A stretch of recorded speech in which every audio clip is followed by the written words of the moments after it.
O Elon Musk é um grande expoente do cientificismo contemporâneo, que é aquela ideia que o homem vai dominar o universo, nós vamos para Marte, vamos conquistar os outros mundos e tal. Então todo esse frenesi cientificista aqui começou a surgir no final do século XIX, que hoje está sendo retomado aí pelo Elon Musk, Starship, não sei o que mais. Na época começou a preocupar muito o C.S. Lewis. Ele falou, mas esse negócio tá meio estranho. Aquela experiência que os nazistas fizeram de deixar uma cabeça de cachorro viva fora do corpo. E ele ficou muito aterrorizado com essa experiência, inclusive, né, por conta dela ser um desdobramento desse cientificismo, né? Então ele bota isso no livro de uma maneira muito assustadora. O filme Oppenheimer mostra bem isso, né? Quando eles testam a bomba, né, e todo mundo fica feliz, o próprio Oppenheimer olha aquilo, fica todo mundo muito impressionado com o poder daquilo e tal. Mas aí terminou a experiência, o general vai lá, olha pra cara dele, dá um tapinha nas costas e fala, obrigado, hein? Agora é com a gente. Aí ele toma aquele susto, né? Como assim agora é com a gente? Saiu da mão dele. Aí todo o drama moral dele começa a vir, né? Então, o que eu fiz, né? O que eu ajudei a construir? Você vai lidar com muitas situações na sua vida que a literatura te trouxe. Aí você vai falar, caramba, isso parece com aquele personagem de tal livro. Essa situação parece com a situação de tal livro que eu li. Então você vai, inclusive, aprender às vezes nem pensa, racionalmente. De maneira intuitiva, você acaba fazendo aquilo porque tá embutido em você. Então a ideia de imaginação moral é exatamente essa. Essa questão de criar essa imaginação moral na criança, através desse tipo de ficção, você acha que o cinema, ou até desenhos de maneira geral, eles conseguem ter esse papel? Ou, só a literatura mesmo consegue entregar isso? Os nossos problemas, os problemas que a gente enfrenta, quando vistos de cima, perdem um pouco a importância. E esse visto de cima é, obviamente, uma metáfora, né? Visto do alto, eles perdem um pouco a gravidade. Por quê? Porque a gente vê que os nossos problemas são compartilhados com outras pessoas. Tá começando mais um A Jornada Podcast, o podcast que, como vocês já sabem, eu criei para ter uma desculpa para falar com pessoas mais inteligentes do que eu sobre assuntos que eu gosto, né? Eu tava falando inclusive disso agora aqui com o professor, do que eu sempre falo aqui para vocês, que eu odeio gravar os conteúdos que eu gravo no meu Instagram. Então é maravilhoso esse podcast aqui que eu criei, que eu posso conversar sobre, por exemplo, hoje a gente vai falar sobre C.S. Lewis, né, professor? Mas antes da gente já começar a entrar no podcast, só lembrando, né, se você quer assistir ao podcast inteiro, ele vai estar no app da Valete, né, lá no Valete Plus, porque no final a gente vai fazer as perguntas que a galera que assina lá a minha Valete, que está no meu grupo, mandou aqui pro Paulo Cruz, só que só vai ter lá na Valete, né, as perguntas. Então se você quer assistir o podcast inteiro, vai estar lá, e também assinando a minha Valete, você vai ter as análises econômicas que a gente faz ali semanalmente. Não tem ninguém produzindo isso dentro da bolha do MBL ainda, análises econômicas, junto com nosso economista João, que está aqui também. Então, é isso, galera. Assine a Valete, se inscrevam aí no canal, podcast a rodo aí que tá saindo, deixa o like, e é isso aí. E aí, professor, como é que tá? Tudo bem, tudo tranquilo. Assim, muito trabalho pra caramba, mas é bom, né? Correr é bom. Correr trabalhando é bom. É um problema. Correr bom, atrás de trabalho é ruim, né? Então, trabalhando muito, mas tá muito legal. Antes da gente entrar no tema, que eu quero falar sobre C.S. Lewis contigo, e inclusive isso é muito bom, porque geralmente quando você vai em podcast, você fala sobre a questão de racismo e etc. É um saco. E tipo assim, o C.S. Lewis é um autor que eu gosto muito, e você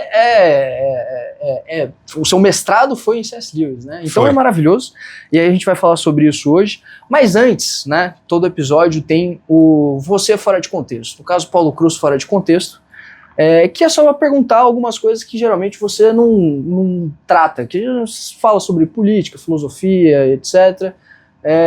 E aí, eu não sei se tem alguma pergunta aí do Paulo Cruz Fora de Contexto, mas antes, caso tenha alguma, eu vou fazer uma minha mesmo, que é sobre a gente inclusive vai entrar em C.S. Lewis, mas eu queria entender um pouco qual que é o seu pensamento religioso, assim, de onde você veio, onde você está agora, o que você pensa, entendeu? Eu sou crente. Sim. Eu sou protestante, evangélico. Eu nunca fui de igreja denominacional, dessas conhecidas, assim, né? Assembleia Batista e tal. Eu me converti numa igreja de bairro, perto da minha casa, uma igreja pequenininha, que nasceu na frente da minha casa, inclusive. Depois de uns anos mudou para perto e tal, e eu tinha muitos amigos nessa igreja já. Então, quando eu decidi me converter, e eu decidi mesmo, foi um negócio meio racional mesmo, assim. E isso me assemelha um pouco ao C.S. Lewis, inclusive. Então, quando eu decidi que tô cansado, vou na igreja. E aí, eu fui para essa igreja, porque eu já conhecia, tinha muitos amigos lá, e conhecia o pastor, tudo. Então, de lá passei por outras igrejas, algumas até um pouco mais conhecidas e tal, mas no fim das contas, eu me considero um cara não denominacional, né? E bem maloqueiro, para falar a verdade, no sentido teológico. Assim. Eu lembro que uma vez eu fiz parte de uma igreja que eu congregava lá e o pastor queria abrir uma espécie de seminário, queria fazer coisas de educação lá e tal. Aí eu falei para ele, olha, tá bom, mas o que eu não posso é dar aula de teologia, porque eu sou maluco, eu vou estragar as pessoas aqui se eu der aula de teologia, porque eu tenho umas ideias controversas em sentido teológico e tal, porque tem coisas de teologia chamada liberal que eu gosto, por exemplo. Então, assim, eu não me prendo muito a teologias específicas, a dogmas específicos. Hoje eu sou bem tranquilo, apesar de ter estudado bastante isso num período, assim, da minha conversão. Mas hoje eu sou bem tranquilo em relação a isso. Mas, para resumir, é isso. Eu sou evangélico. Hoje eu frequento uma igreja aqui também, uma igreja que não é denominacional, que é a Casa da Rocha, uma igreja aqui em São Paulo, cujo pastor é o Zé Bruno, que até andou hypando aí na internet, os conteúdos dele viralizaram, e ele ficou muito irritado com isso, porque hoje ele é um cara low profile, e aí uns cortes dele acabaram viralizando. Acho que um cara que até criou um perfil no Instagram, cortes do Zé Bruno, e ele tá bem irritado com isso, porque a igreja tá entupindo de gente, tá ficando gente em pé lá no fundo, e ele tá bem contrariado. Eu falei pra ele, pra você desligar o cabo da internet há 2 anos atrás, você não quis desligar, agora segura, né? Isso é engraçado, que é uma mentalidade completamente diferente do que a gente tá acostumado, né? Hoje todo mundo quer viralizar um corte, etc. Não, o cara quer fazer um negócio ali pra comunidade dele, etc. A igreja já tá grande, ele tinha aquela ideia de uma igreja não muito grande, mas não tem como, né? Então, tá cheio lá e tal, insano. Não sabe o que vai fazer. Eu acho que daqui a pouco vai passar, porque é meio curiosidade. As pessoas vão porque vê na internet, querem saber quem é o cara ao vivo, vai lá e tal. Mas, e cara, como é que você enxerga hoje assim, o meio cristão no Brasil? Assim, seja os meios protestantes ou católicos agora estão crescendo muito também, né? O Frei Gilson, etc. Cara, assim, eu acho assim. A minha visão hoje é a seguinte. E aqui vai mais uma observação controversa. Para mim, a igreja terrena, a igreja enquanto instituição, ela existe para dar errado mesmo. Ela existe para dar errado, para tá cheio de gente louca, oportunista e tal. Porque essa é mais uma prova, e aqui falo como um cristão, de que a gente necessita da graça e da misericórdia de Deus. Então vai dar errado, porque é a gente que está tocando esse negócio. Mas o Espírito Santo tudo bem, né? O Espírito Santo existe e ele faz com que essa coisa não se aniquile por completo. Continua lá. Mas assim, a gente pôs a mão, vai dar errado. Vai chegar uma hora que vai dar um BO, vai acontecer alguma coisa, vai ter uma treta lá. Então é muito difícil. Você não vai encontrar uma igreja que, não, poxa, essa aqui tá... não tem porque é a gente que conduz. Então, na verdade, eu acho que a obra do Espírito sobre a igreja, ela atinge as pessoas. Né? A instituição, a coisa toda, ela é feita para mostrar que a gente não tem a menor chance de dar certo mesmo. Né? Então, se tem gente botando a mão, acabou, não tem como. A igreja enquanto instituição não é diferente de um clube, de uma ONG, de um sistema político, de um congresso. Tem gente, tem disputa de poder, aí entra dinheiro, né? Aí entra aquele monte de gente que vai doente, porque é óbvio que ele veio para os doentes mesmo. Então a igreja está cheia de gente com problema. E aí a coisa começa a ficar esquisita, por quê? Porque as pessoas chegam lá com um problema e não são tratadas. Então fica assim, aquele bando de gente doente, né? E que espiritualmente não se cura. Não é um ambiente terapêutico, no sentido espiritual do termo hoje. Então pouquíssimas igrejas têm capacidade de cuidar das pessoas, porque, né, quanto mais cresce, pior fica. Sim. Então é mais difícil cuidar ainda das pessoas, e aí criar pequeno grupo, aí não sei o quê, aí o pequeno grupo começa a ter disputa, aí não sei o quê, aí o cara que é o líder do pequeno grupo começa a falar umas loucuras, aí vai contra o que o pastor falou, aí não sei o quê. Sim, então é aquele negócio. Então eu acho que é isso, eu acho que em primeiro lugar é feito para dar errado mesmo, então a gente nunca vai ver uma igreja para falar assim, pô, agora a coisa foi, né? Mas eu acho que tem um detalhe importante nisso, que é a vida da igreja, digamos assim, pública da igreja, que agora é online, coisa e tal, e todo mundo aparecendo na internet. Isso piora, né? Sim. Piora, porque tem muitos detalhes que são da natureza espiritual da igreja, ou da mística da igreja, que estão em evidência hoje, por razões escusas. Eu até gravei um conteúdo para o Valete Plus, eu tenho uma sessão minha lá, e na última semana eu gravei um conteúdo que é mística e política, e que eu falo do tal do falar em línguas, né? Sim. Que agora você liga na internet, tá cheio de páginas, cheio de coisa. Eu falo que eu cresci na Assembleia, né? Então eu via pronto. isso toda semana. Exatamente, mas ali você sabe por que aquilo está acontecendo, Sim. ou deveria saber, você entende o contexto daquilo acontecer, concordando ou não. Né? Há uma parte da mística cristã que envolve as línguas estranhas e tal. Então, assim, não fazendo juízo de valor, mas é uma coisa que acontece, que está aí, que está estabelecido. Inclusive, o Luiz tem um texto ótimo sobre isso, que eu cito nesse meu podcast lá do Valete Plus, que é o Transposição, em que ele explica, né, a natureza do falar em línguas e tal.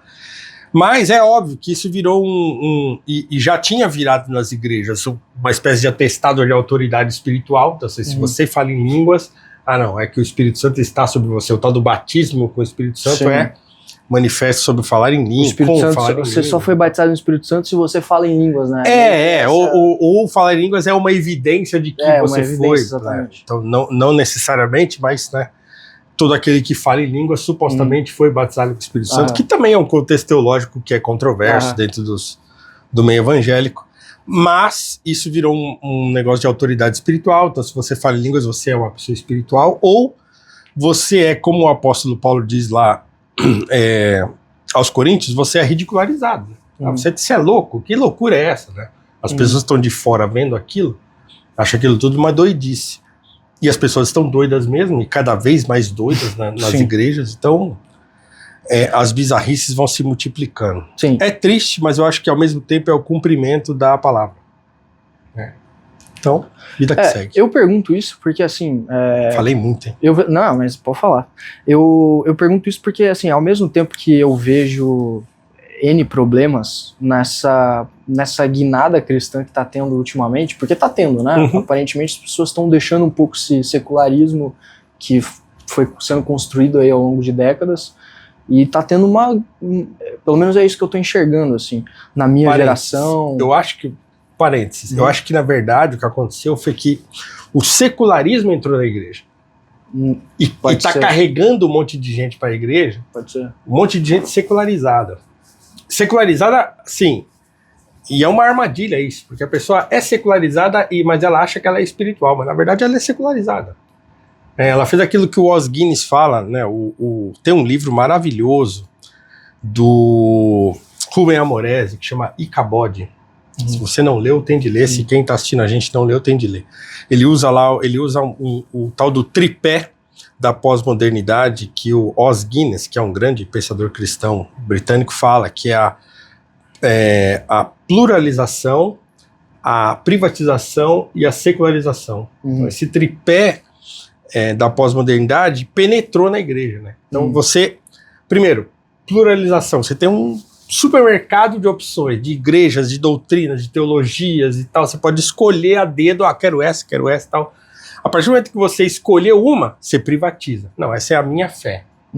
É assim que eu penso. E aí, a partir desse momento que você escolheu na pluralidade, privatizou, aquilo já foi secularizado. Então eu acho interessante essa ideia. Entendi. Mas concordo contigo que as igrejas estão enchendo de gente, tá todo mundo desesperado, e aí a pessoa acaba encontrando na igreja um conforto, seja exatamente, material nesse ou sentido, espiritual. Que por mais que aí eu encontre vários problemas, principalmente as igrejas parede preta, né, que eu sempre falo que tipo, tem muito voltado a essa questão dopaminérgica, sabe, tipo, de eventos extremamente e tal, e enfim, vários problemas, mas ao mesmo tempo, eu prefiro essa guinada cultural do que, sei lá, ir pro baile funk, alguma coisa do gênero, entendeu? E se tratando de Bostil, que nenhum fenômeno ocorre de maneira decentemente, então pelo menos que seja ir pra igreja lá, entendeu? Tá, se a gente não fizer comparações, tipo assim, tá, o que tem no baile funk que numa igreja parede preta não tem? De repente, se você ficar analisando, você vai falar, quase tudo que tem num lugar tem no outro, né? Com a diferença da música evangélica que toca num lugar e na outra toca... E a música evangélica já é bem suspeita também. Pois é. Então, quer dizer, é melhor a gente não fazer comparações, não, mas que há um aumento significativo aí das igrejas, né? Seja lá que tipo de igreja e tal, de fato há. Isso é o que eu falei, eu acho bom e acho ruim ao mesmo tempo, né? Mas é isso. Sim. Bom, então bora pro tema. Eu queria falar sobre C.S. Lewis, mas assim, o Lewis é um autor que eu li, você vai muito na questão da imaginativa, da capacidade de imaginação a partir de livros, né? O seu mestrado é algo nesse sentido, sim, assim, né? Sim. E as obras que eu li do Lewis, a única que é um romance seria Nárnia, eu não li as outras, né? Aí o que eu li do Lewis também foi o Cristianismo Puro e Simples, a Abolição do Homem, essas coisas mais teóricas. Então, mas você vai para outra linha. O que exatamente é a sua dissertação de mestrado, assim, para começar? A minha dissertação de mestrado é na trilogia cósmica, né? Ele escreveu uma trilogia de ficção científica, que é, como ele mesmo falou, né, uma espécie de ficção científica teologizada, porque ele estava respondendo a uma preocupação dele, na verdade. Então ele, numa conversa com o Tolkien, que era lá um grande amigo dele e tal, os dois davam aula em Oxford, e eles conversavam muito sobre o que eles gostavam, as coisas que eles gostavam, e os dois eram fãs de literatura de ficção científica. Eles liam muita ficção científica, tinham lido muita ficção na infância e tal, aqueles autores que vieram um pouco antes do H.G. Wells, sobretudo, né, Olaf Stapledon e David Lindsay e outros autores de ficção, e eles leram muito isso na infância, adolescência e tal, e eles admiravam muito esse tipo de história. O problema é que os dois percebem que, na época em que eles estavam discutindo isso, na década de 30 ali, estava havendo um crescimento muito grande do que se denomina hoje de cientificismo. Né? Então, aquela ideia de que hoje está em alta de novo, né? O Elon Musk é um grande expoente do cientificismo contemporâneo, que é aquela ideia que o homem vai dominar o universo, nós vamos para Marte, vamos conquistar os outros mundos e tal. Então todo esse frenesi cientificista que começou a surgir no final do século XIX, que hoje está sendo retomado aí pelo Elon Musk, Starship, não sei o que mais, na época começou a preocupar muito o C.S. Lewis. Ele falou, mas esse negócio tá meio estranho, porque assim, ele pensando como um cristão, né, falou assim, eu acho que tem determinados limites que precisam ser obedecidos, né, o ser humano é limitado, então tem coisas que talvez a gente não deva, eu nem diria explorar, mas ser tão voraz assim, né, na direção disso. Eu acho que tem certos limites que precisam ser respeitados. Então a ideia dele de que vai gerar a abolição do homem. Isso que eu ia falar, ele trata disso na abolição do homem. Ele trata disso na abolição do homem, que engana muita gente, né? Eu vi comentários esses dias numa postagem do William, que é um grande amigo meu, e eu vi umas 3 pessoas comentando assim, eu li a Abolição do Homem, mas não entendi nada, porque as pessoas vão ler a Abolição do Homem achando que vão encontrar um livro como, sei lá, o Cristianismo Puro e Simples, né? E é um livro difícil de ler, ele é um livro curtinho, mas é um livro de filosofia, né? De filosofia moral e tal. Então muita gente boia, porque ele começa de uma coisa muito simples, que é o livro didático, livro verde lá, do livro verde, aí ele vai aprofundando, chega uma hora que o troço fica, né, vira filosofia. Então ele vai tratar disso na Abolição do Homem, e o correspondente romanesco da Abolição do Homem é Aquela Fortaleza Medonha, que é o último livro da trilogia. Então essa preocupação dos dois faz eles combinarem uma coisa. Então o Lewis ficaria imbuído de escrever uma viagem ao espaço e o Tolkien uma viagem no tempo. Depois o Tolkien não escreve o dele e o Lewis escreve o Além do Planeta Silencioso, que é o primeiro livro dessa trilogia cósmica. Nesse livro ele faz uma subversão dos Primeiros Homens na Lua do H.G. Wells. Ele usa o mesmo formato de nave e tal, e aí ele usa como personagem principal um filólogo, em homenagem ao Tolkien, que era um filólogo, né? Esse cara é sequestrado, levado para Marte, que chama Malacandra no livro.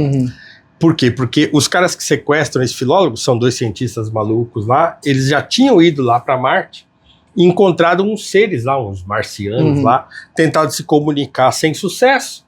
E aí a conclusão que eles chegam dessa comunicação que eles pensam que fizeram, mas não fizeram, é de que alguém precisaria ser oferecido em sacrifício. Eles concebem a ideia de sacrifício. Tá. Tô dando spoiler aqui, mas assim, não estraga nada o conteúdo do livro. Então, eles sequestram o Ransom para oferecê-lo lá. Né? E não era nada disso. Então, o que acontece é que esses seres, apesar de serem tecnologicamente inferiores aos terráqueos, eles são moralmente superiores. Então isso fica provado na discussão que acontece lá e tal. Então esse é o ponto de partida. O Perelandra, que é um livro maravilhosamente bem escrito e poético, lindo, assim, lindo mesmo, muito emocionante em determinados momentos. É uma segunda viagem que o Ransom faz para lá, mas dessa vez levado por um que ele chama de Oyarsa, que são espíritos governadores desses planetas e tal. Ele concebe essa ideia de textos de filosofia medieval, e ele é levado para lá, e na verdade em Perelandra ele tem de impedir um pecado original de acontecer. Ele encontra uma mulher lá, que é uma mulher verde, uma dama verde, como eles chamam, e ela tem um marido, né, que também é um cara que ele, né, quase não vê lá e tal, mas ele conversa muito com ela, então ele demora para entender o que ele tá fazendo lá. Quando ele percebe, é isso, né, ele tem que impedir que ela cometa o pecado original naquele lugar, que aí eu não vou dizer o que é, então no livro fica claro o que é esse pecado original que ela não pode cometer, e ele tem de impedir. Tá. Então esse é muito bom isso aí. E o terceiro, que é aquela Fortaleza Medonha, se passa na Terra, numa universidade fictícia, que tem um departamento de ciência lá, que tem uns caras muito doidos. E, inclusive, esse livro é escrito em 45, né, quando a Segunda Guerra o bicho estava pegando lá, e ele tem muitas observações que ele extrai de coisas que vão chegando a ele a respeito da Segunda Guerra. Por exemplo, aquela experiência que os nazistas fizeram de deixar uma cabeça de cachorro viva fora do corpo. Sim. E ele ficou muito aterrorizado com essa experiência, inclusive, né, por conta dela ser um desdobramento desse cientificismo, né? Então ele bota isso no livro de uma maneira muito assustadora, assim. Então é isso. Então a minha dissertação chama Ficção Científica contra o Cientificismo, Teologia e Imaginação Moral na trilogia de ficção, né? Trilogia cósmica do C.S. Lewis. Então eu trato disso e faço uma união das ideias que ele desenvolve nessas obras com o conceito de imaginação moral que o Russell Kirk desenvolve, né? Sim. A partir, inclusive, de obras do C.S. Lewis. Né? Então é isso que eu faço. Só uma questão, antes da gente poder falar dessa questão da imaginação moral, que eu acho que é interessante.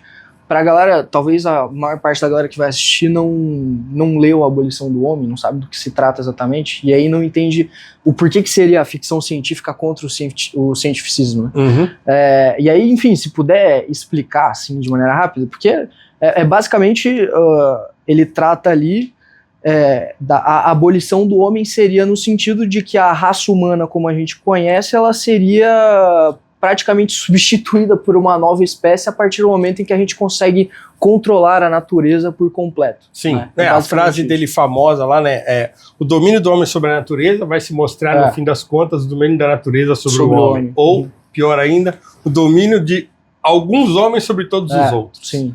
Então, o cientificismo que ele quer combater, primeiro, ele evoca a ideia de moralidade absoluta. Então, ele fala, ó, nem toda moralidade é transitória, ou como é que se fala hoje? A palavra me fugiu. O contrário de absoluto.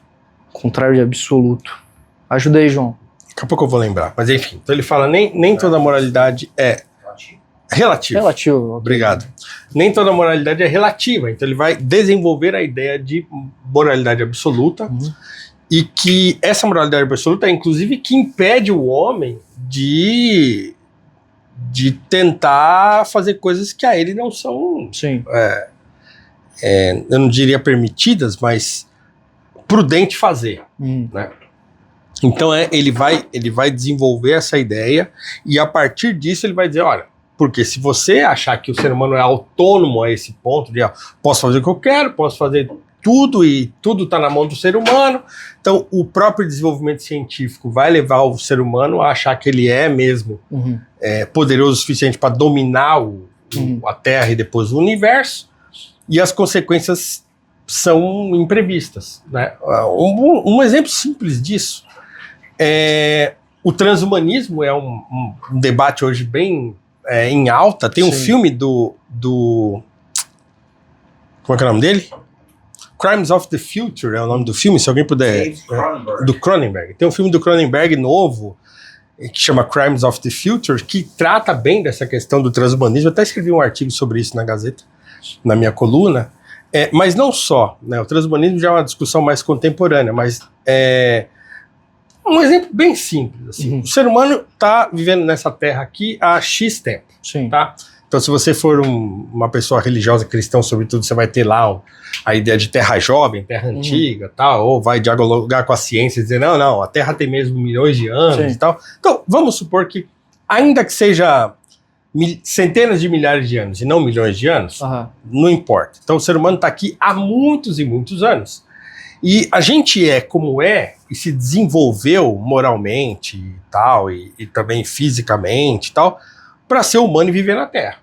Então você imagina que daqui a pouco o sujeito descobre um jeito lá, uma maneira de levar o ser humano para Marte, de falar, e aí depois do tempo ele descobre que é possível viver em Marte. O filme Ad Astra, do lembra o nome aí também, os nomes me fogem. O João daqui a pouco eu lembro, mas o filme Ad Astra, que tem o Brad Pitt como protagonista, também trata um pouco disso. Então quer dizer, é possível viver em Marte. Tá, mas sobre quais condições é possível viver em Marte? Como é que será se reproduzir em Marte? Né? Porque a gente sabe, os astronautas vão lá para o espaço, ficam lá 2, 3 meses, volta tudo cagado, tudo ruim. Né? O cara volta e engorda, não sei o quê, dá um problema de saúde, porque, sim, é muito diferente você viver num espaço com outra atmosfera, com outra pressão, né? Com outra gravidade. Então, o que se tornaria o ser humano vivendo sob tais condições tão diferentes das condições que foram criadas ou mesmo sustentadas aqui na Terra para que a gente vivesse aqui, né? Há quem diga que as condições para que haja vida na Terra são, né, aquela coisa do design inteligente que circula por aí. Então é tudo tão milimetricamente uma mudança, variáveis, uma mudança pequenininha nos padrões que existem para que a gente viva aqui, a vida se esvairia. Então, como será viver num outro planeta, né? Fica milhões de anos-luz, sei lá, da Terra, milhares de anos-luz, sei lá. Ninguém sabe. Né? Então, não levar isso em consideração, achar que é possível reproduzir a vida, o comportamento, as condições, né, para que a gente viva nessa Terra num outro planeta, essas são as questões levantadas pelo C.S. Lewis, ou algumas das questões na sua teologia contra, ou na sua ficção científica contra o cientificismo. E aí ele usa, então, um aparato teológico para isso. A falar, tipo, quando basicamente a gente tiver uma... primeiro, eles partem da concepção de que esses cientistas aí, eles inovam na moral, né? Eles não seguem o tal, né? Eles não têm esse princípio de moral absoluta, logo eles vão inovar nos conceitos morais que a gente tem, né? Não só absoluta, mas um tipo de moral que sustentada ao longo de milênios. Sim. Por isso que ele usa o conceito de Tao, que é um conceito da filosofia ou da teologia taoísta e coisa de milhares e milhares de anos, assim. Então, quer dizer, a moralidade que a gente tem hoje, ela não foi criada agora. Né? Então, o conceito, sei lá, de não matar é uma coisa que... E é incrível como realmente ele até fala que é possível você ter, tipo... não é inovações, né? Tipo, uma melhora de um conceito moral. Tipo, aí ele utiliza, por exemplo, um trecho lá de Confúcio e aí depois um princípio que Jesus Cristo disse em alguns evangelhos, que é tipo uma evolução daquilo ali, mas não é necessariamente uma mudança, sabe? Não mudou o princípio, ele só evoluiu, assim. E realmente, tipo, tem vários lugares do mundo com seus princípios de moral absoluta, assim, que são com base seja na crença daquele povo, etc., tem coisas parecidas, assim, né? No cristianismo, no taoísmo, etc. E aí, então, essas pessoas, elas vão simplesmente criar uma moral nova com base, sei lá, na ciência. Na ciência. Ou na autonomia humana, na capacidade humana de controlar a natureza, tal, entendeu? Então, e aí, assim, o problema é que aí você, por exemplo, aí ele chega a falar, tipo, de você tem chega numa biotecnologia já absurda, que você vai conseguir mudar a genética do bebê quando ele nascer, você vai ter uma psicologia comportamental absurda, então você vai conseguir fazer com a criança na escola saia pensando exatamente o que você quer que ela saia, né? Eles começam a falar sobre o Gaio e o Tito lá, inclusive, né?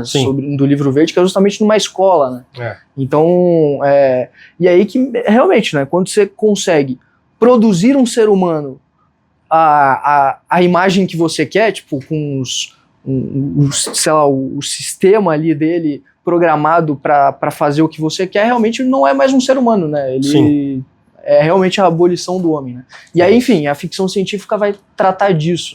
Ele vai tratar disso nessa trilogia, e aí eu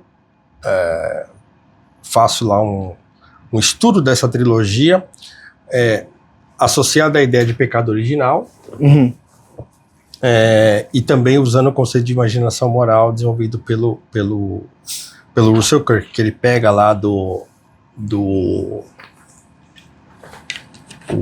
Reflexões sobre a Revolução na França, lá, do Burke lá. Do Edmund Burke, e aí ele desenvolve a ideia e tal. E essa ideia de pecado original, assim, de que na verdade a concepção ocidental de pecado original foi o que construiu o Ocidente, de certo modo, porque deu ao ser humano a ideia de que ele é limitado. Sim. Né? E de que ele não só é limitado, como ele é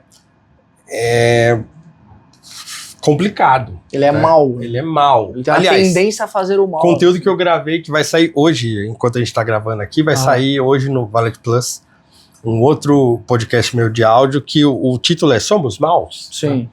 Então eu tô falando disso, da maldade humana e tal. Eu parto de 2 filmes que eu vi recentemente que me lembraram dessa ideia de maldade intrínseca no ser humano e tal. Então é isso. Então, assim, os antigos e os medievais até, eles entendiam isso. Tipo, peraí, o ser humano não é muito certo das ideias, né? Sim. A gente é capaz de construir coisas maravilhosas, mas também ao mesmo tempo de cometer atrocidades, né? Então, se a gente é o que é desse jeito, se a gente é mesmo capaz de cometer atrocidades, então a gente precisa controlar os impulsos e saber até onde a gente pode ir, até onde a gente não pode ir. Então, a ideia de prudência, de permanência e tal, e de preservação de coisas importantes e tal, é uma coisa que foi desenvolvida a partir da ideia de um defeito, para não usar o termo pecado, mas de um defeito que está na estrutura do ser humano, né, que faz com que o ser humano não seja lá muito confiável, ele lançado à própria sorte, né? O que torna a tecnologia mais perigosa ainda, né? Sim. Porque, tipo, tem até muitos autores que falam que o morticínio que teve na Segunda Guerra só foi possível por causa do afastamento que você tinha da tecnologia, né? Não era você matando a pessoa ali, a gente fez uma indústria de matar. Então a tecnologia na mão desse ser aí que tende sempre a maldade Exatamente. O filme Oppenheimer mostra bem isso, né?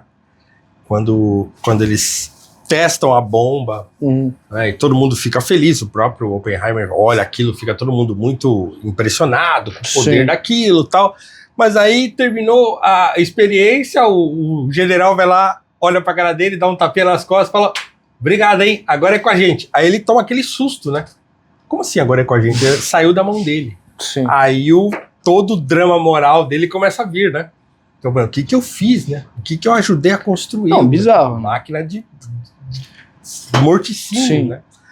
Então, cara, os dilemas morais são Ontem eu tava conversando com o Ricardo justamente que, tipo, a gente vive pela primeira vez, a gente fez um podcast com o Ricardo ontem, né? Aí a gente tava conversando que, cara, pela primeira vez na história da humanidade, a gente vive em um período onde a gente consegue se autodestruir. A gente nunca conseguiu fazer isso. Isso sempre ficou no campo da imaginação, tipo, de deuses que vinham e destruíam a Terra, do dilúvio, por exemplo, algo nesse sentido. Mas hoje a gente consegue fazer isso. Sim. Isso é bizarro, assim. O ser humano pode apertar um botão e acabar com tudo. Mas voltando para a questão da imaginação moral, ali, se puder tratar mais um pouco disso. Bom, então, o Russell Kirk, ele pega emprestado o termo usado pelo Burke no Reflexões sobre a Revolução na França, porque ele usa esse termo em que contexto? Ele está dizendo, olha, agora vai mudar tudo. Então, quer dizer, a Revolução Francesa mudou, né, o modo como a humanidade vai se comportar, porque novos valores apareceram com a Revolução Francesa. Então ele fala, e aí aquele guarda-roupa da imaginação moral, né, que servia para controlar o ser humano, para o ser humano se entender enquanto um ser limitado, isso acabou. Sim. Daqui para frente, então a gente não sabe o que vai acontecer. Então é isso que ele fala lá. E aí o Kirk vai recuperar essa ideia, né, que na verdade não é um conceito que ele desenvolve, o Burke desenvolve, mas ele vai desenvolver a partir do Burke e dizer, olha, o que é a imaginação moral? Né? É esse conjunto de valores, né? Esse conjunto de ideias, de pressupostos que vão sendo criados e introduzidos na cultura e que vão fazendo com que a gente consiga sobreviver, fazer a humanidade sobreviver, prosperar e criar civilizações, e tecnologias, ciências, enfim. Então, quer dizer, que ajudam a gente a conduzir a nossa vida. Né? Então, todo mundo é dotado de imaginação, né? Mas ela pode ser bem formulada, bem criada, bem cultivada ou não. Então, o que ele fala é que é importante você ter um bom cultivo da imaginação, né, ou da imaginação moral, para que você se torne um ser humano responsável, um ser humano, né, prudente, que compreenda as limitações e as capacidades do ser humano e tal. Então ele usa muito a ideia de conto de fada para isso, que o Lewis também usa, e o Tolkien também usa, o Chesterton também usa, né? Aquela passagem do Ortodoxia, que o Chesterton fala, olha, a minha primeira filosofia, né, aquela que eu sigo desde pequeno e vou continuar seguindo até o dia que eu morrer, eu aprendi com a minha babá, né? Aprendi na creche, no jardim da infância, que é o que ele chama lá de filosofia da Terra dos Elfos, né? Ele fala, ó, o que eu mais sigo até hoje é isso, são os contos de fadas, né? Por quê? Porque ele fala que nos contos de fadas está sempre embutida uma moralidade condicional, né? Assim, se você tocar trombeta, o castelo do ogro cai, né? Então, essa condicional sempre bota diante do ser humano as escolhas, né? Então, ele fala, olha, eu aprendi isso quando era pequeno e vou continuar seguindo, né? Que ele fala que é a ideia do senso comum, né? A ética da Terra dos Elfos, que ele fala lá, é o senso comum. É o país ensolarado do bom senso. De você saber que sempre diante de você estão as escolhas. Então, os contos de fadas, você ter contato com esse tipo de literatura na infância, te ajuda a desenvolver a imaginação moral, né? Ou a boa imaginação moral. Antes que você entenda o porquê que aquilo é moral, né? Logicamente o porquê que você é moral. Exatamente. Tem um exemplo, que a gente pode usar vários exemplos de contos de fada aqui, mas sei lá, A Roupa Nova do Imperador, por exemplo, do Hans Christian Andersen, que eu amo de paixão. O Andersen escreveu esse conto, então quer dizer, se você lê A Roupa Nova do Imperador quando você é criança, você vai achar engraçado que o rei tá lá pelado, sendo enganado por dois bandidos lá e que dizem que tem o poder de fiar, de costurar lá, de fazer uma roupa mágica. Sim. Que só as pessoas muito inteligentes são capazes de ver. Né? E aí ninguém quer passar papel de ignorante, fica todo mundo, né, no auto-engano, enganando uns aos outros, achando que os caras estão, né, mentindo um pro outro, falando, não, que roupa bonita e tal, nossa, muito bonita e tal, e tá todo mundo enganando todo mundo. Uhum. E no fim o rei sai pelado lá no desfile, e aí uma criança que olha e fala, pô, mas peraí, mas o rei tá nu. Então tá todo mundo fingindo que tá tudo certo, e não tá, né? O rei tá pelado. Então assim, você lê isso quando você é criança, você vai achar engraçado, tal, mas é só um conto engraçado. É a mesma coisa tipo Nárnia, né? Tipo, Nárnia você vê... É que Nárnia já é infanto-juvenil e já tem uma série de elementos ali que são mais complexos e tal, mas assim, um conto de fada é muito simples, assim, na sua construção e na ideia que ele quer passar.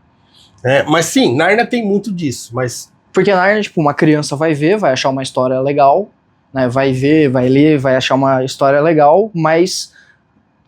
não vai entender as questões até teológicas que tem ali embutidas, sabe? Sim. Nesse sentido que eu... Mas o conto de fadas é ainda mais elementar, né? Então é ainda mais simples, assim. Ele traz coisas muito mais básicas do ponto de vista moral, né? Que, sei lá, e se você voltar, mas ainda tem as fábulas, tem lá aqueles... aquelas fábulas de La Fontaine, que são curtinhas, histórias curtinhas, né? A raposa e as uvas, né? A raposa vai lá tentar pegar as uvas e aí ele não consegue falar. São valores mais simples, mais simples de intuir. Então, esse é a roupa nova do imperador, é isso. Aí quando você pega a política de hoje, fala, caramba, né? Então você fala, pô, é isso, né? Então, o que tá acontecendo na política hoje é isso. O rei tá nu, o Lula tá nu diante da sociedade, né? E os caras ficam, não, o Brasil tá bom, não, olha só, né? Você paga o cara numa laranja, vai lá no X, lá no Twitter, eles escrevem assim, olha, hoje paguei, sei lá, R$50 numa dúzia de laranja. Vai aparecer um petista falando assim, ué, né? Mas por que você não comprou no outro mercado? Mas se fosse o Bolsonaro ia estar muito mais caro. Então a pessoa tá num alto engano.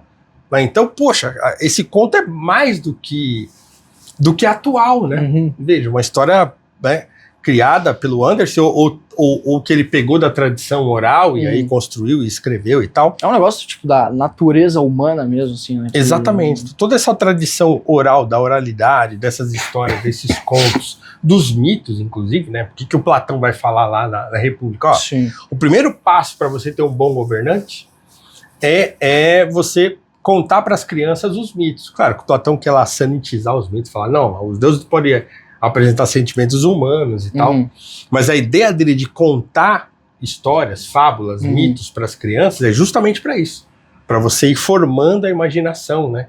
E formando aquele tipo de experiência participativa e imaginativa que na vida adulta você já vai ter vivido imaginativamente. Né? Então, quer dizer, eu gosto sempre de citar essa passagem do Surpreendido pela Alegria, que é a autobiografia do Luiz, ou uma delas, né? A outra é o Todo o Meu Caminho Diante de Mim, mas no Surpreendido pela Alegria tem um trecho que ele fala que quando ele chegou no fronte de guerra, ele lutou na Primeira Guerra, né?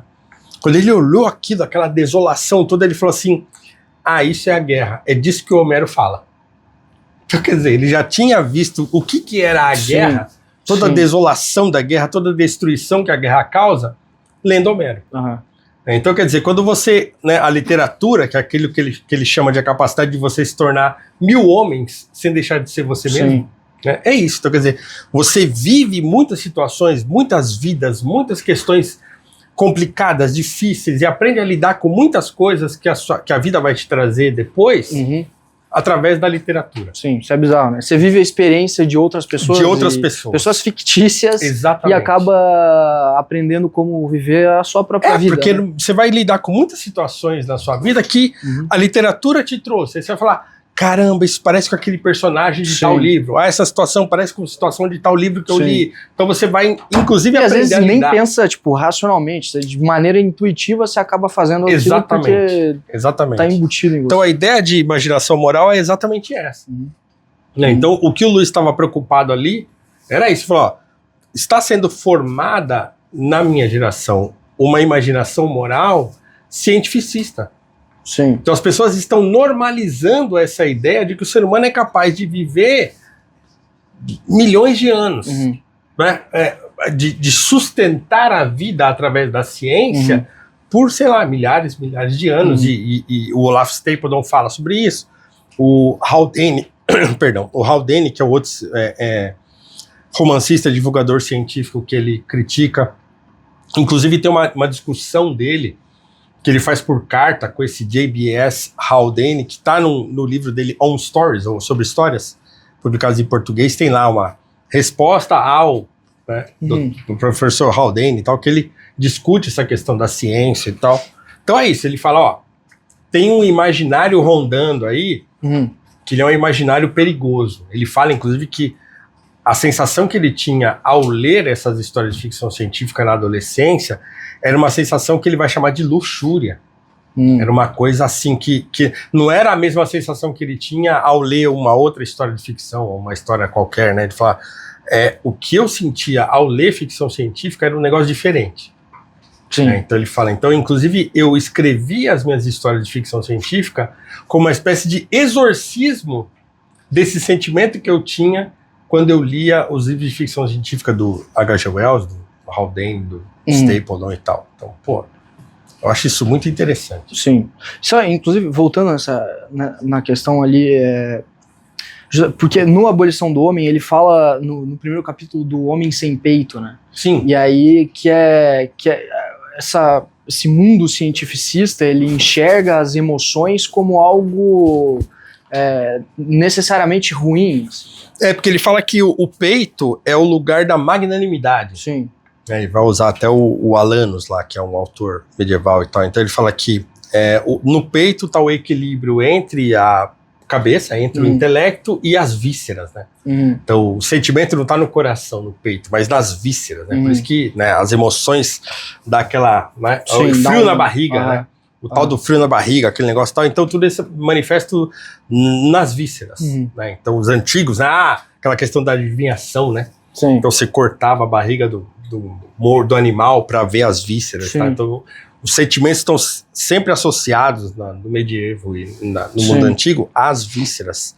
Então ele fala, ó, o peito é que equilibra, né, o intelecto e o sentimento. Ele fala, o homem sem peito é o homem que perde essa capacidade de equilibrar sentimento ou racionalidade. O que é o cientificista? Ele é o cara que acha que a razão resolve tudo. Sim. Né? Então ele fala, não, a razão não resolve tudo.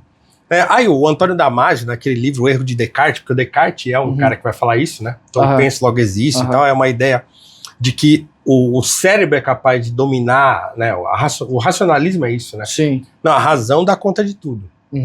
Esse erro de Descartes é de um psicólogo, né? Do Antônio Damasio, que ele fala assim, não é. Né? O Descartes estava errado. Porque há questões do sentimento que são importantes também, né? Há questões da nossa psique e tal, que são importantes, que não estão propriamente na razão. E essa ideia de você, dessas ficções científicas infantis ali para a criança, é justamente que você desenvolve essa moral na criança antes que ela tenha capacidade de raciocinar, né? E aí ela vai ter contato já com esse valor, com esses valores, antes que ela seja...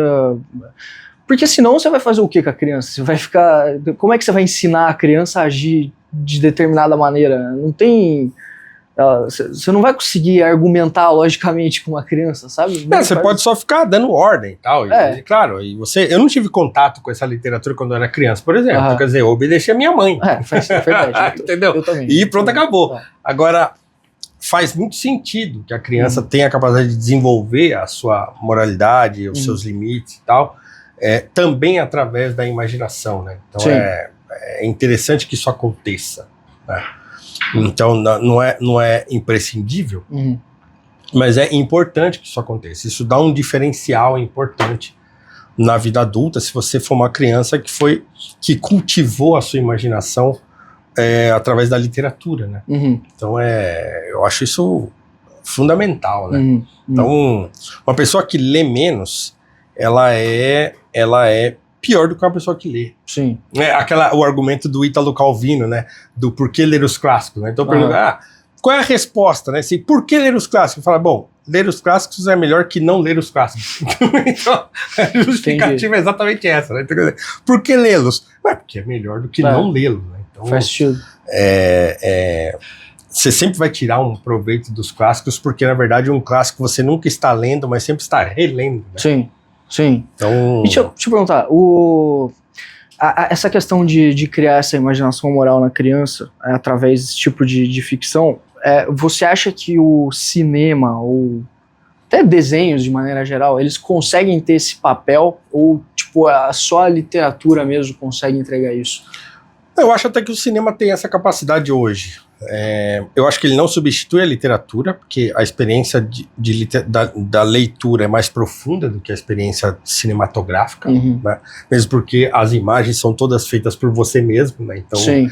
Isso amplia a sua capacidade de imaginar cenários e contextos Sim. e tal, coisas que o cinema te entrega, né? Então você só recebe, né? Você vai receber e vai lidar com a história de outra maneira. Então, mas eu acho que sim, eu acho que o cinema hoje pode fazer isso, eu acho que animações conseguem fazer isso. Então, cara, você assiste um filme do Miyazaki, por exemplo, né? Então, caramba, aquilo ali te traz um monte de coisas legais e tal. Aí existe a velha crítica à Disney, né? E ao modo como ela tornou clean os contos de fada Sim. e tal, e sanitizou, como para usar o termo que eu já usei. Não pode ser porque você lê as histórias da tradição, as histórias foram compiladas pelos irmãos Grimm, por exemplo. Então, assim, tem atrocidades terríveis que acontecem nessas histórias. A Chapeuzinho Vermelho original, Sim, original assim, né? Ou a história talvez mais antiga, registrada, quando você lê nos Irmãos Grimm, ela é devorada pelo lobo, então não tem boi, né? Então, assim, não tem esse negócio. Eu lembro que eu cheguei a dar aula para uma turma 2 ou 3 anos, acho que uns 3 anos, eu dei aula para Fundamental 1, numa escola privada que eu dava aula, na escola particular, que tinha filosofia para Fundi 1. Então eu achava meio bizarro isso. O que eu vou fazer, né? Vou ler conto de fada. Então eu ficava lendo conto de fada e trabalhando com as virtudes cardeais com eles. Pô, legal. E aí eu li a história da Chapeuzinho Vermelho quando eu tava falando de prudência. E eu li um monte de histórias, falava, e aí só lá no final que eu falava, tudo isso que a gente falou aqui então, tem a ver com essa virtude aqui, com isso aqui, que é a prudência. Sim. E eu lembro de ter lido a história da Chapeuzinho Vermelho, e aí quando eu li no final lá a questão de que ela foi devorada pelo lobo e tal, um dos aluninhos lá falou assim, então, professor, que ela não teve prudência, né? Eu falei, exatamente isso, né? Porque ela tá vendo aquela pessoa deitada lá, com aquele nariz estranho, aquela cara estranha, aquele olho estranho. Ela tinha que ter saído correndo, né? Sim. Porque ela fica ali, por que essa boca tão grande? Por que esse olho tão grande? Por que esse nariz tão grande? Ela tinha que sair correndo, né? Vazar. Então, toda essa ideia de prudência que essa história tem e que as crianças conseguem, né, perceber e sacar quando você trabalha com elas nesse sentido. Tá? Então, o Andersen, por exemplo, ele tinha sido uma pessoa muito pobre e ele era ele era protestante, né, era luterano e se tornou... Acho que ele foi pastor, inclusive. Ou o pai dele era pastor, um negócio assim. Mas ele era um cristão protestante. E ele, por exemplo, quando você lê A Pequena Vendedora de Fósforos, do Andersen, é de chorar. Eu leio toda vez que eu choro. Porque a menina morre de frio, né? E ela morre de frio riscando os fósforos que ela estava vendendo na noite de Ano Novo para se aquecer. Né? Porque ela sai para vender, é muito pobre, a família é muito pobre, a criança foi trabalhar. Né? Na noite de Ano Novo ela tentando vender fósforos na rua e não tinha ninguém na rua, porque tá todo mundo comemorando. Então ela passa na frente das casas, olha pela janela, as pessoas estão lá, lareira, comida, aqueles peru gigantesco e leitão, aquelas coisas tudo que se come no frio e que a gente aqui no Brasil come e fica passando mal. Sim. Ela vendo tudo aquilo, as pessoas festejando e ela pobre, aí o sapato rasgado, depois ela tropeça lá, o menino rouba o sapato dela, leva embora, ela sai pisando na neve com o pé descalço e tal, e aí ela, de frio, ela preocupada de vender o fósforo, e ela não podia riscar o fósforo, porque ela tinha que vender. Mas ela fica com frio, ela pega um fósforo e risca, e ela vê uma imagem bonita, né, de uma mesa, né, e tal, e ela começa a imaginar, né, através daquele fósforo riscado, coisas boas. Sim. E aí ela começa, então, não só por causa do frio, mas porque ela queria continuar vendo aquelas coisas. Ela começa a riscar os fósforos todos, até que ela taca fogo numa caixinha, vê a avó, né? E a avó dela que já tinha morrido, ela vê a avó, pede pra avó levar ela com ela, quero ir com você e tal, não sei o quê. E aí, na manhã seguinte, tem uma pessoa passando e a menina tá morta, né? Morreu de frio. Então, assim, pô, eu choro toda vez que leio aquilo. E o Anderson falava que era importante que você ensinasse a criança a lidar com os problemas, com a dureza da vida, com a morte. Sim. Tem um outro conto de Anderson que eu gosto muito, que tem 2 nomes, mas o nome mais comum é Mágoas do Coração. Acho que é fácil de encontrar pela internet. Não é tão fácil, mas dá para encontrar. Mágoas do Coração, do Anderson, que também é uma história triste pra caramba, de uma criança que tem os menininhos brincando, num trecho da história, né, tem os menininhos brincando, só que a brincadeira, para você participar da brincadeira, você tinha que dar uma moeda lá, ou um botão da blusa, e ela não tinha nenhuma coisa nem outra, então ela fica olhando de longe a menina lá brincar e ela não tinha dinheiro, né? E ela começa a chorar e tal, e aí ele tira uma conclusão lá muito importante, só porque as nossas mágoas, quando vistas de cima, porque ela está sendo observada por um casal que está dentro de um hotel, olhando ela lá embaixo. Então ele fala assim, olha, os nossos problemas, os problemas que a gente enfrenta, quando vistos de cima, né, perdem um pouco a importância. E esse visto de cima é, obviamente, uma metáfora, né? Visto do alto, eles perdem um pouco a gravidade. Por quê? Porque a gente vê que os nossos problemas são compartilhados com outras pessoas. Então eles perdem a gravidade quando a gente partilha e percebe que partilha dos mesmos problemas com outras pessoas. Cara, sim, é genial, né? Genial. Então é isso, imaginação moral é esse conjunto de pressupostos, valores e sentidos que a gente vai encontrando ao longo da vida. E como que você chegou aí nessa... Por que você foi... Essa foi o seu tema? Porque o C.S. Lewis é um autor que eu sempre admirei muito. Eu conheci o C.S. Lewis não muito tempo depois de me converter. Essa foi uma grande vantagem na minha vida, né? Porque os crentes se convertem e leem todo tipo de porcaria até começar a encontrar coisa boa. A maioria não lê, né? A maioria não lê nada, né? Mas assim, as porcarias chegam antes. Né? É muito mais fácil chegar sei lá, Café com Deus Pai na mão de um crente, que eu nem sei do que se trata esse livro, mas é o livro mais vendido, não sei o que assim, mas eu creio que não deve ser grande coisa. Sim. Né? Deve ser uma bobagem qualquer de autoajuda que está chegando na mão de muita gente. Então é óbvio que vai chegar esse, mas não vai chegar o cristianismo puro e simples, né? Não vai chegar o Cartas de um Diabo a ser um aprendiz. Pô, o cristianismo é puro e simples pra você que não é cristão e quer entender cristianismo, é maravilhoso. Porque era programa de rádio, né? Sim. Então foi um pedido da BBC de Londres, né, para ele fazer uma série de programetes, né, programas curtinhos na BBC, no rádio, para ser enviado para os soldados no fronte de guerra, né, explicar os princípios básicos do cristianismo. Então ele tinha que ser muito simples, porque ele está lidando com tudo quanto é tipo de gente no fronte de guerra e ao mesmo tempo didático. Então assim, são coisas muito elementares que ele trata ali, ele evita... coisas doutrinárias, ele evita entrar em questões difíceis, então ele quer falar daquilo que é o fundamental mesmo, por isso que é o mero cristianismo, né? E o mero no sentido de elementar, de básico. Então ele fala de coisas muito básicas ali. E esse foi um dos primeiros livros que eu li, assim, depois da minha conversão. Então, então eu sempre admirei muito o C.S. Lewis, e eu li, inclusive quando eu li o Cristianismo Puro e Simples, eu li numa edição antiga, publicada em português, que era ainda mero cristianismo. É uma tradução, uma editora católica, inclusive. E aí depois eu fui procurar os livros, eles estavam esgotados na época e aí eu encontrava os PDFs, eu imprimia os PDFs para ler e tal. E depois que a Martins Fontes começou a republicar as obras, mas naquela época estava, no começo dos anos 2000, estava tudo esgotado. Então eu sempre gostei muito, porque a própria história do C.S. Lewis, a história de conversão dele, para mim aquilo tudo é muito fabuloso, porque ele lida com com literatura, que era uma coisa que eu já gostava muito, quando eu me converti eu já lia muito.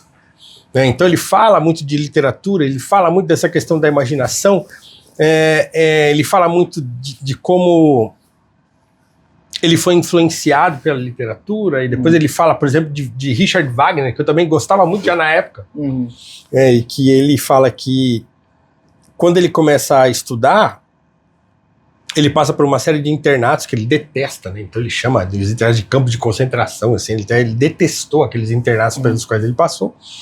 E ele fala que, inclusive, aquilo que ele chama de joy, né, de alegria, que é um termo complexo na ideia do Lewis, que não é alegria no sentido de felicidade, mas no sentido de um anseio, de um anseio nunca aplacado, mas que ele é sempre desejado. Então ele trata disso no Surpreendido pela Alegria, e ele fala que quando ele começa a estudar, e que toda essa ideia de alegria e que ele desenvolve na infância, toda essa vontade de sentir esse anseio de novo, que ele sentiu algumas vezes, ele fala lá de 3 experiências fundamentais que ele teve na infância, e as 3 estão relacionadas a esse sentimento, né? Então um deles é a lembrança de uma lembrança, quando ele fala. Ele lembra que um dia na infância o irmão dele trouxe uma dessas caixinhas de lata de biscoito, né, que aqui no Brasil tem pouco, e quando a gente encontra é caro, mas né, isso era muito comum antigamente, aquelas latas de biscoito,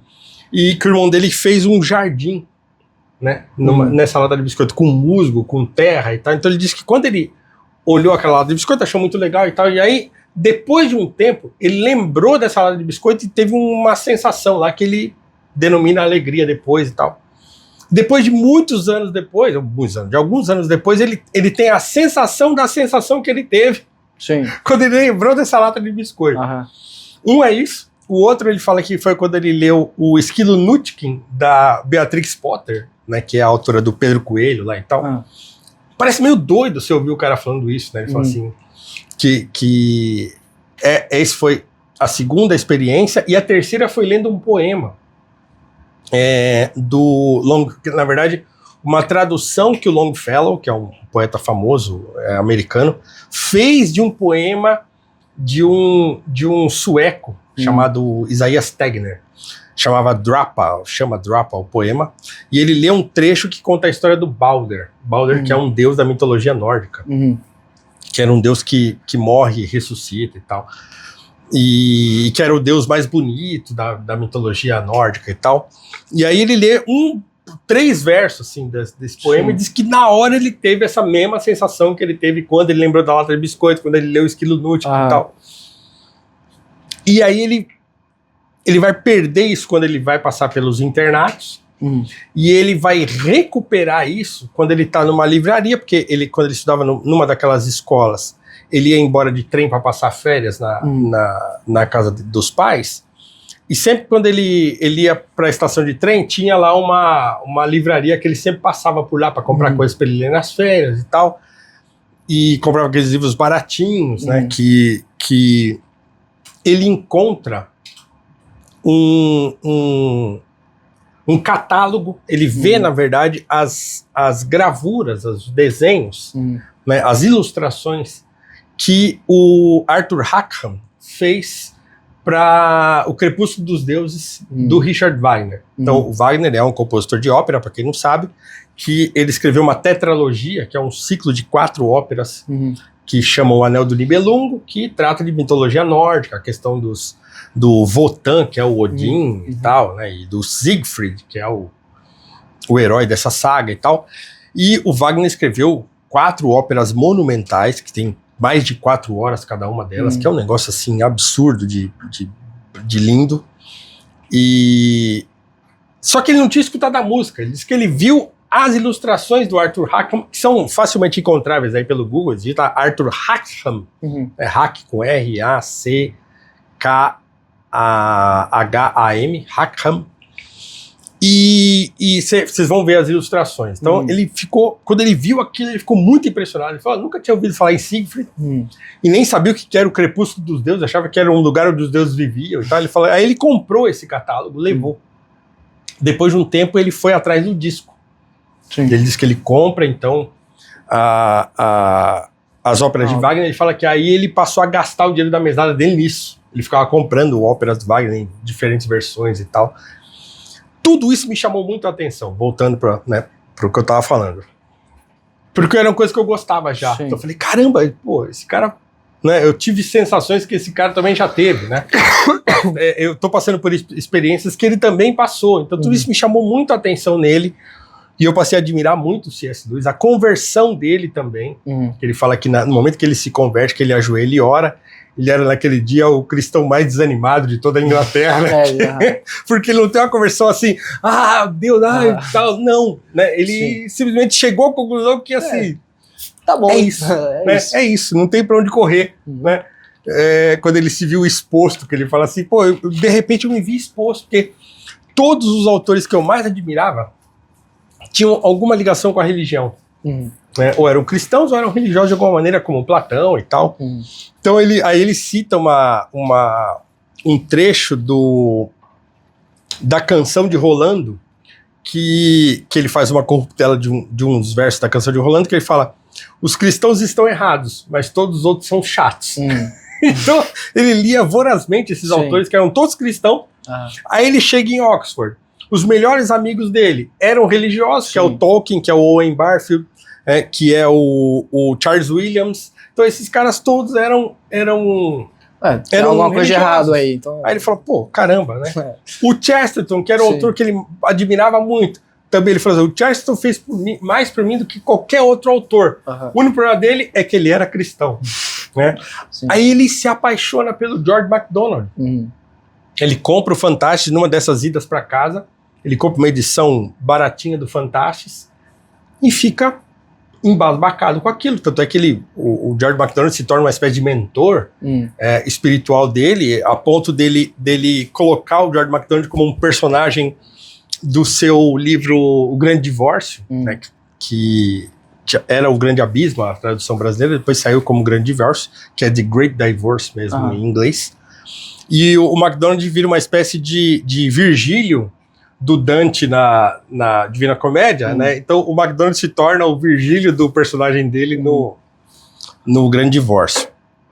Ele escreve um prefácio longo ao George MacDonald, que também está publicado em português, e escreve um prefácio para o Fantastic também. Então, todos esses autores que ele admirava muito, ele vai percebendo que o que esses caras têm em comum? Pô, eles são religiosos. E aí isso vai minando nele aquela resistência que ele teve, porque ele se torna um ateu na juventude e tal, escreve os primeiros 2 livros publicados dele são de poesia, e tem um lance todo cheio de ateísmo nos livros e tal. Então ele se converte de modo racional. A minha conversão, ela foi mais ou menos assim também. Como foi? Eu tava cansado. Eu saí muito na minha juventude, bebi muito e tal. Chegou uma hora que eu tava cansado. Pô, tô gastando muito dinheiro, e aí esse negócio de sai, volta pra casa, todo dia aquela ressaca já tava me enchendo no saco. Falei, não tá legal isso. Então assim, eu fui me convencendo que eu tava cansado, né? E aí eu tive um acidente de carro, bati o carro. E nesse dia que eu bati o carro, eu falei, pô, eu preciso ir na igreja. E aí eu liguei para um amigo meu que estava nessa igreja, que era um amigo de infância, e falei, domingo eu vou lá na igreja. Ele falou, vai lá. Aí eu fui e fiquei. Então eu nem tive aquele negócio, levanta a mão, vai lá na frente. Não, eu sentei lá, falei, pô, legal, domingo que vem eu volto. E aí voltei no outro domingo, e aí comecei a ir na escola dominical e encher as paciências dos caras da escola dominical. E eu falei para eles, legal isso aqui e tal, muito bom, mas eu quero entender isso aqui agora. Então vocês podem me indicar livro para eu ler, coisa para eu ler, porque eu quero entender. E aí tive a felicidade, né, a graça dos meus amigos todos gostarem de estudar e já lerem coisas boas na época. E aí me indicaram coisas muito boas para ler, e aí eu, né, passei a estudar teologia e tal, e depois que eu fui estudar filosofia depois. Então foi assim, né? Então eu falei, pô, eu também não tive uma conversão muito emocional, assim, né? Como as pessoas geralmente têm. Não fui levado à igreja por causa de um problema muito grave e tal. Não foi, eu só fui percebendo que eu tava meio estafado da vida que eu tava levando e queria mudar. Sim. Cara, só pra, antes da gente, que já é 1h40, antes da gente entrar nas... Deixar eu falo do Luiz o dia inteiro, né? E aí não falamos quase nada. Por mim, eu deixaria você falando, mas enfim. Só pra, uma última pergunta antes da gente entrar nas perguntas, então. Rápido, eu tô vendo algumas críticas a essas edições do Lewis, da Thomas Nelson, tá ligado? O que você acha? Eu não sei se você chegou a ter contato, alguma coisa. Você acha que realmente... Talvez você tenha visto essa crítica do William Campos da Cruz. Não lembro quem foi, cara. O William Campos da Cruz é um amigo meu, um irmão. Que, aliás, uma coisa curiosa sobre a minha amizade com o William é que o casamento do William foi a última vez que eu cantei. Né? Você cantava na igreja? Eu cantei na igreja, toquei violão, também. cantei em coral. Minha esposa é professora de canto, eu a conheci porque ela foi dar aula de canto pra gente na igreja e tal. Legal. Então, assim, se não foi a última vez que eu cantei, foi uma das últimas vezes que eu cantei, né, foi no casamento do William. E o William é um grande amigo, e essa crítica que ele fez lá no Twitter, lá no X, foi baseada numa conversa que eu tive com ele. Ah, é? A gente tem um grupo de WhatsApp, eu, ele, mais 3 amigos que gostam do C.S. Lewis, são professores também. E eu comentei, porque eu tava lendo, eu peguei o Transposição para ler, para eu gravar o meu conteúdo sobre falar em línguas, e eu achei as coisas bizarríssimas da tradução da Thomas Nelson, e essa discussão a gente já tinha tido em outros momentos, que tem traduções do Lewis para o português que são muito ruins, mas muito ruins mesmo. Assim, eu tenho um grande amigo que também é tradutor, o Eupídio Fonseca. Ele é o tradutor principal das obras do Eric Voegelin, por exemplo, para o português. Ele conhece muito de romeno, então traduz obras de autores romenos e também do inglês. E o Eupídio, que é um grande também estudioso de tradução, ele é um linguista nesse sentido, o Eupídio sempre fala isso, olha, que é um negócio que eu acho que ele pega do Paulo Roney, que ele fala, olha, mais importante de uma tradução é você conhecer muito bem a língua de chegada, não a língua de saída.